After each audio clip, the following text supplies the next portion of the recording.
Welcome to Awabe.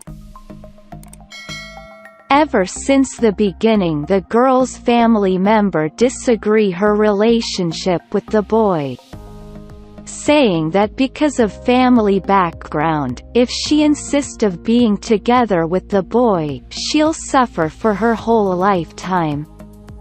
Because of the pressure applied by family members, she frequently quarrel with him. The girl does love the boy. She used to ask him, "How much do you love me?" Because the boy is not good with words, he used to make her angry. With additional comment from her parents, her mood get even worse. The boy has become her anger-releasing target. And the boy just silently allowed her to continuously release her anger on him. Later, the boy graduated from university. He planned to further study overseas, but before he left, he proposed to the girl. "I don't know how to say nice words, but I do know that I love you. If you agree, I am willing to take care of you the whole life. About your family members, I will work hard to convince them and agree on us. Marry me, will you?" The girl agreed. And her parents, looking at the effort shown by the boy, agreed with them. Finally, before the boy go overseas, they are engaged. The girl stay back in the hometown, step into the working society, whereas the boy continuing his study overseas. They maintained their relationship through telephone and letters.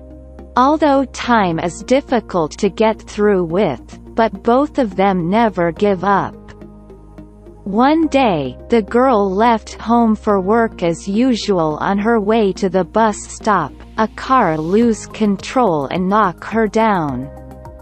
As she awake from unconsciousness, she saw her parents and realized how seriously she got hurt and how fortunate of her not to get killed. Looking at her parents, with their face got all wet by their tears, she tried to comfort them.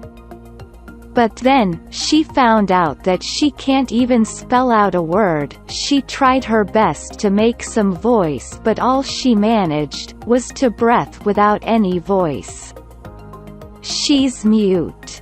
According to the doctor, the injury affected her brain, and that caused her to be mute for the rest of her life. Listening to her parents persuade, but can't even reply with a single word, the girl collapsed. Throughout the days, others than crying silently, still it is crying. Later, the girl discharged from hospital. Returning to her home, everything is still like before. Except that the phone ring has turned into the worst nightmare of hers. Ring after ring, continuously stimulate her, stimulating her pain, but she can't tell the boy. She don't want to be a burden to him, and wrote him a letter telling him that she no longer want to wait. The relationship between them ended, and even returned him the engagement ring. Facing the letters and telephone from the boy, all she can do is to allow tears falling from her eyes. Her father decided to move after seeing the pain she is suffering.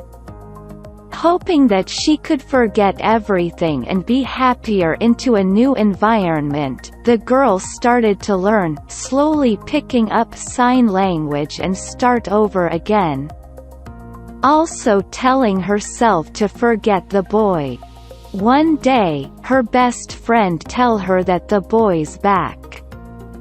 He's searching all around for her. She asked her best friend not to tell him about her and asked her to tell him to forget her. After that, for more than a year there was no news of boy. One day her best friend tells her that the boy is getting married soon, and passed the wedding card to her. She opened the card sadly, but she found her name on the card. The moment she wants to ask her best friend, the boy appears in front of her. With an unfamiliar sign language, he told her, "I spent more than a year's time to force myself to learn sign language, in order to tell you, I have not forgot our promise, give me an opportunity, let me be your voice. I love you." Looking at the slow sign language by the boy, and the engagement ring she gave back to him, she finally smiled. Moral: do not be a coward and run away whenever there is a problem. Remember that every problem has a solution. Never ever break someone's heart. You may not know when it will happen to you.